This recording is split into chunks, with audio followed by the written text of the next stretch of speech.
सुनने का धैर्य रखो। जिस चीज ने मेरे दिल को इतनी मजबूती से पकड़ रखा था उसको मैं समझना चाहता हूं।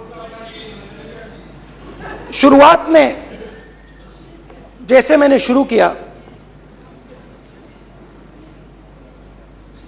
सालों से मैं हर रोज 8-10 किलोमीटर दौड़ता हूं, तो मेरे दिमाग में था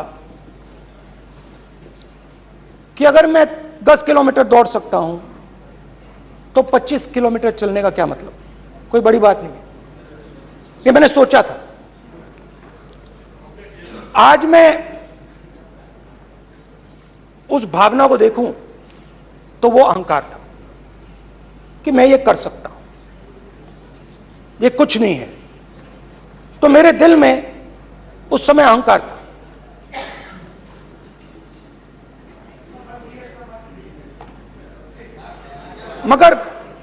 मगर भारत अहंकार को एकदम मिटा देता है, 1 सेकंड में मिटा देता है। तो हुआ क्या, 2-3 दिन में मेरे घुटने में दर्द शुरू हो गया। पुरानी इंजरी थी और जबरदस्त दर्द।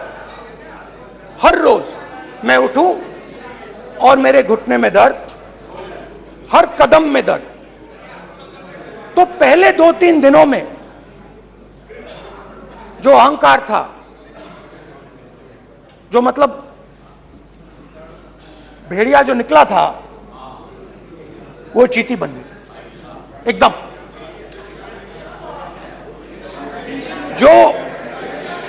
जो हिंदुस्तान को अहंकार से देखने निकला था, वो पूरा का पूरा अहंकार गायब हो गया।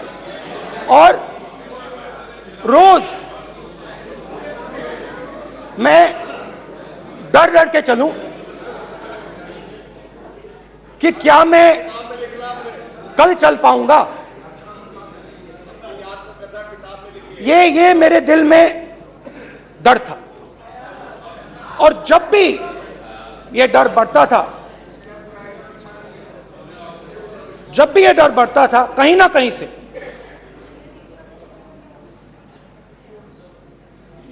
कोई ना कोई शक्ति मेरी मदद कर देती थी। एक दिन मैं सह नहीं पा रहा था, एक छोटी सी लड़की आती है, मुझे चिट्ठी दे देती। मैंने चिट्ठी खोली, 8 साल की थी, उसमें लिखा था, Rahul, I am walking with you, don't worry. उसने मेरे पैर में चोट देखी और उसने अपनी शक्ति मुझे दे दी। सिर्फ उसने नहीं, लाखों लोग ने।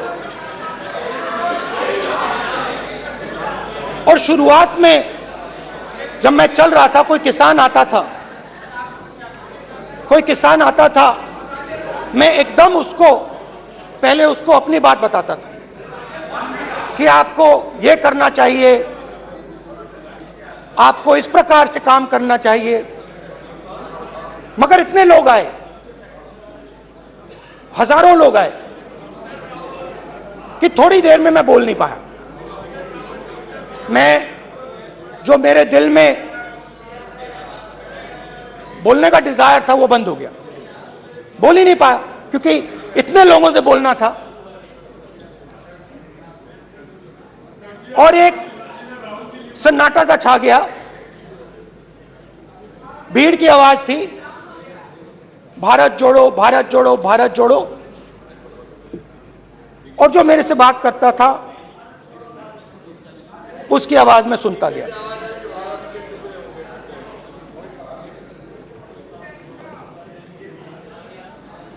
हर रोज सुबह 6 बजे से रात 7-8 बजे तक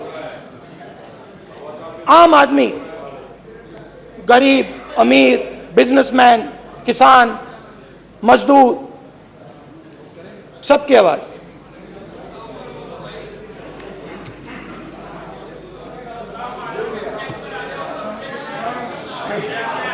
आ रहा हूं।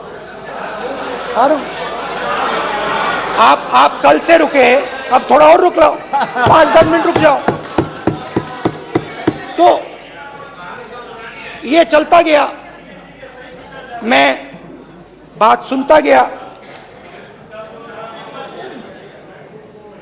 और फिर मेरे पास एक किसान आया और किसान ने हाथ में रुई पकड़ी हुई थी और उसने मुझे कहा, अध्यक्ष महोदय, उसने मुझे कहा, मेरी आंख में देखकर उसने मुझे अपना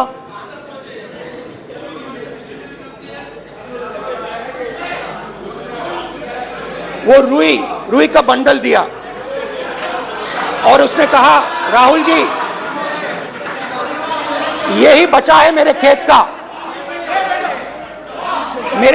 का यही बचा है और कुछ बचा नहीं है। मैंने उससे जो मैं नॉर्मली सवाल पूछता था, भैया आपको बीमा का पैसा मिला, वो पूछा,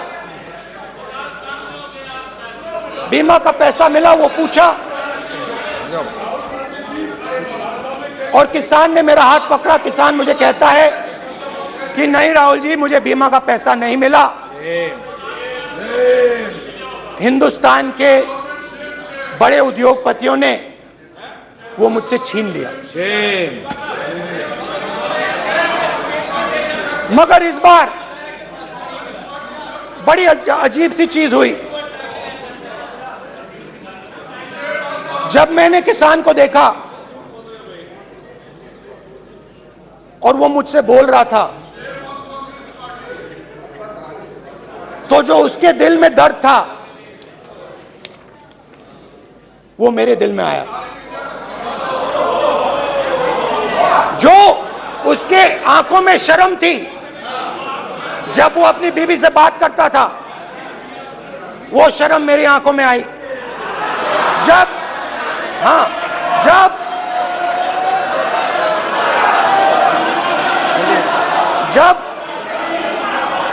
उसकी जो भूख थी वो मुझे समझ आई। और उसके बाद यात्रा बिल्कुल बदल गई। मुझे भीड़ की आवाज नहीं सुनाई देती थी, मुझे सिर्फ उस व्यक्ति की आवाज सुनाई देती थी जो मेरे साथ बात कर रहा था। उसका दर्द, उसकी चोट, उसका दुख, मेरा दुख, मेरी चोट, मेरा दर्द बन गया। समझने की कोशिश करो।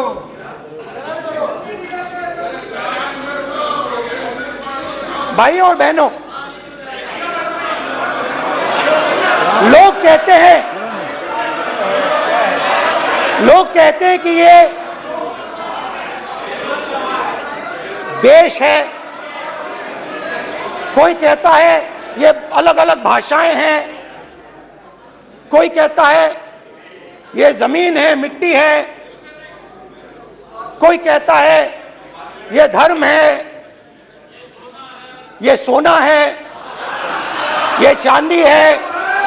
मगर भाइयों और बहनों, सच्चाई है कि ये देश एक आवाज है, ये देश सिर्फ एक आवाज है।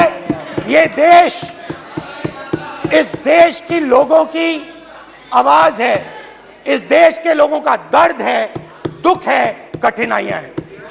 और अगर हमें इस आवाज को सुनना है तो हमारे दिल में जो अहंकार है, हमारे जो डिजायर्स हैं, हमारे जो सपने हैं, उनको हमें परे करना पड़ेगा। जब हम अपने सपनों को परे करते हैं तब हमें हिंदुस्तान की आवाज सुनाई देती है, तब तक हिंदुस्तान की आवाज हमें नहीं सुनाई देती।